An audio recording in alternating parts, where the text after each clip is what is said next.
नमस्कार, touch B news में स्वागत है। तो आप देख रहे हैं इस वक्त टच बी न्यूज। मैं हूं खुशबू कुमारी। तो चलिए आपको हम बता दें कि पीएम नरेंद्र मोदी हमारे देश की प्रधानमंत्री दिल्ली में पोंगिंग समारोह को लेकर क्या संबोधित किया, तो जरा ध्यान दीजिए। आज पोंगल एक ग्लोबल फेस्टिवल बन चुका है। दुनिया भर में तमिल समुदाय और तमिल संस्कृति से प्रेम करने वाले लोग इसे उत्साह के साथ मनाते हैं। उसमें मैं भी एक हूं।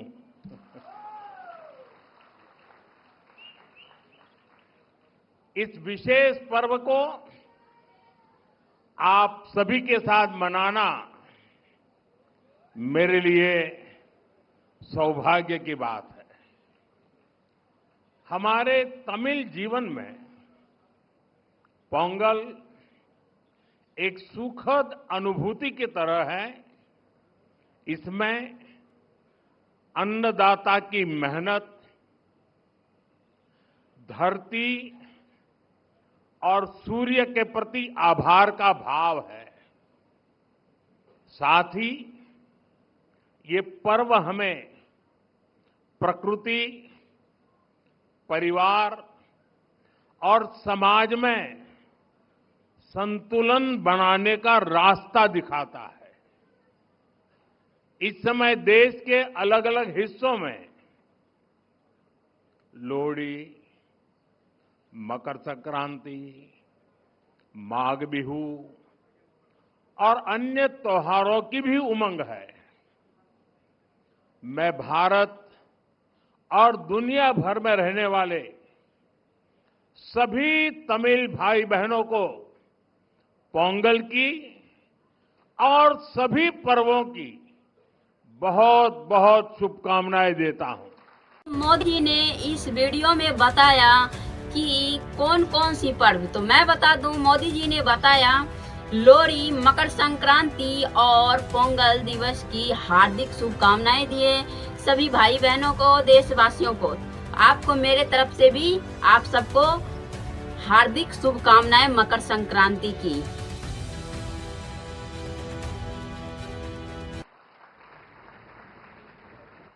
साथियों, वैसे मेरे लिए ये भी बहुत सुखद रहा है कि पिछले वर्ष मुझे तमिल संस्कृति से जुड़े कई कार्यक्रमों में शामिल होने का अवसर मिला। मैंने तमिलनाडु में 1000 साल पुराने गंगईकोंडा चोलापुरम मंदिर में पूजा की।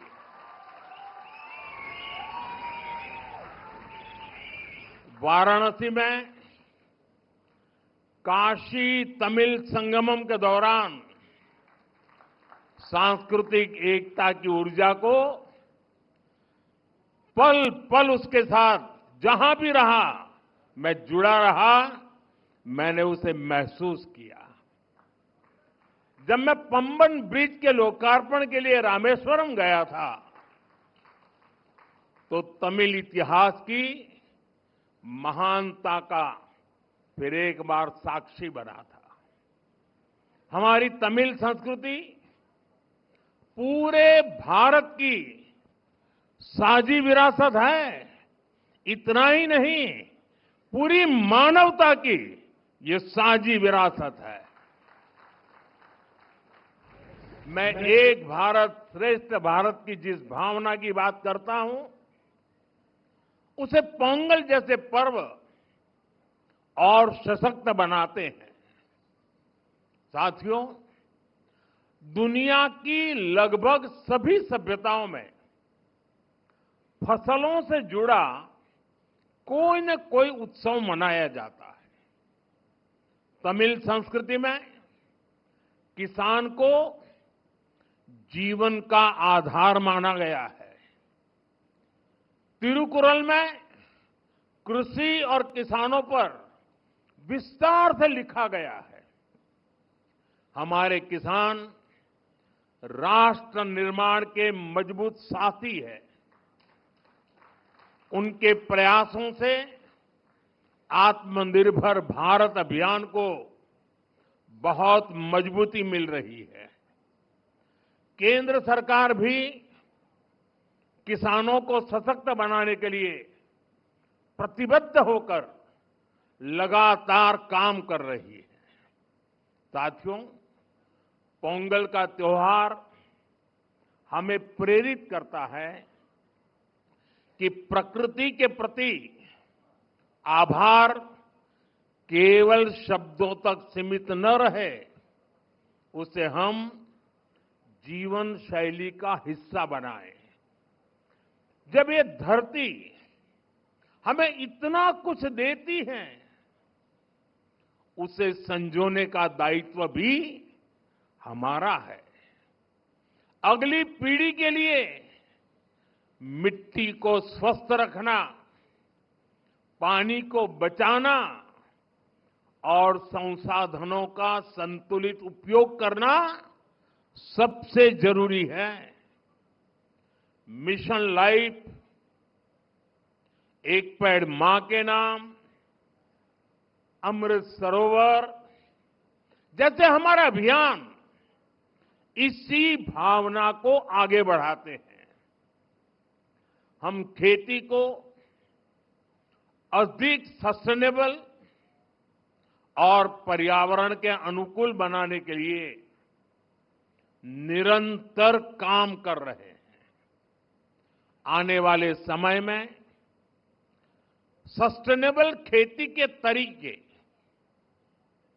वाटर मैनेजमेंट, मैं तो लगातार कहता रहा हूं, पर drop more crop, natural farming, agritech और वैल्यू एडिशन की भूमिका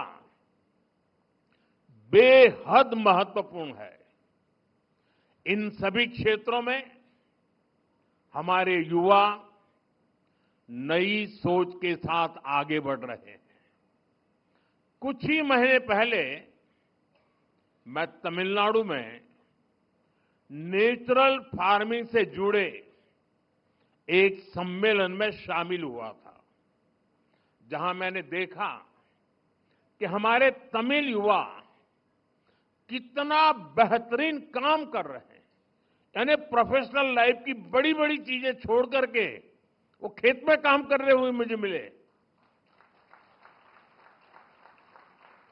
मैं खेती से जुड़े अपने युवा तमिल मित्रों से आग्रह करता हूं कि वे सस्टेनेबल खेती में क्रांति लाने के इस अभियान का और विस्तार करें। हमारा लक्ष्य ये होना चाहिए कि हमारी थाली भी भरी रहे, हमारी जेब भी भरी रहे और हमारी धरती भी सुरक्षित रहे। साथियों, तमिल संस्कृति दुनिया की सबसे प्राचीन जीवित सभ्यताओं में से एक है। तमिल संस्कृति सदियों को जोड़ती है। वो इतिहास से सीखकर वर्तमान को आगे का रास्ता दिखाती है। इसी प्रेरणा से आज का भारत अपनी जड़ों से शक्ति लेकर नई संभावनाओं की ओर आगे बढ़ रहा है। आज पोंगल के इस पावन अवसर पर हम उस विश्वास को महसूस कर रहे हैं जो भारत को आगे बढ़ा रहा है।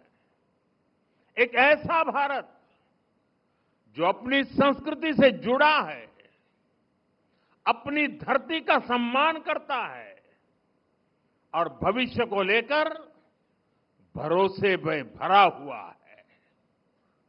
इनिय पोंगल नलवा अकड़क तो कल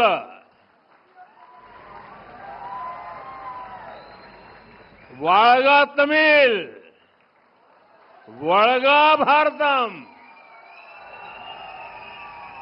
एक बार फिर आप सभी को पोंगल की बहुत बहुत बधाई, बहुत बहुत धन्यवाद।